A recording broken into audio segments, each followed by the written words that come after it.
ఇప్పుడు శ్రీను వైట్‌లో కూడా మీ ప్రొడక్షన్స్‌లో మంచి సినిమాలు చేశారు. ఒకప్పుడు ఒక అద్భుతమైన డైరెక్టర్ అంటే స్టార్ డైరెక్టర్ దీంట్లో వెళ్ళిన వ్యక్తి. అవును. తర్వాత కొంత ఈ ఒడిదొడుకులు అవ్వటము ఇవన్నీ ఇప్పుడు శర్వానంద్‌తో నెక్స్ట్ సినిమా అనౌన్స్ కూడా చేశారు. ఏంటి sir Srinu వైట్‌లతో me bonding?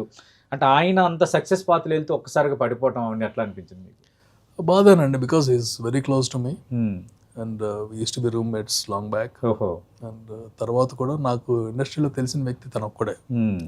So when we wanted to do the movies నేను గోపితో శ్రీను వైట్ల అని ఉంటారు ఓకే డైరెక్టర్, అప్పటికి వెంకీ కూడా రాలేదు, బిఫోర్ వెంకీ. ఓకే ఆనందం వచ్చింది. ఓకే లక్లీ సక్సెస్ఫుల్ గైడ్ చేస్తారంటే వెళ్ళేసరికి శ్రీనుకి వెంకటేష్ బాబుతో ఆఫర్ వచ్చింది.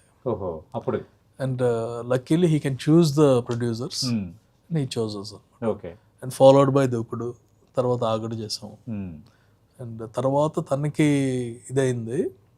But at the same time నేను ఒకటి చెప్పగలనండి, every director has his own mark in the industry.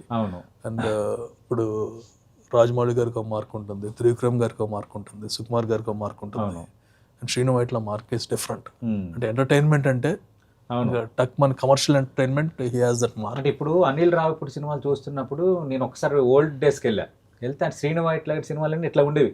అంటే వెళ్ళిన వెంటనే ఫ్యామిలీ అంతా పక్క నవ్వుకొని హ్యాపీగా బయటకు వచ్చి ఆ కామెడీ ట్రాక్స్ కానీ అవన్నీ చాలా బాగుండేవి. ఆ పాత్రలు కూడా గుర్తుండేవి. అట్లాగా ఏంటంటే ఒక సక్సెస్ఫుల్ డైరెక్టర్ ఒక్కసారిగా కొంత అది అంటే always felt that he should have stuck to his mark.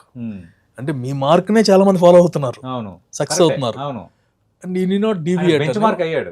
Deviate అని he deviated little bit and he could not go there. And now the coming movie Srinu Vaitla mark movie అండి, అదిరిపోతుంది.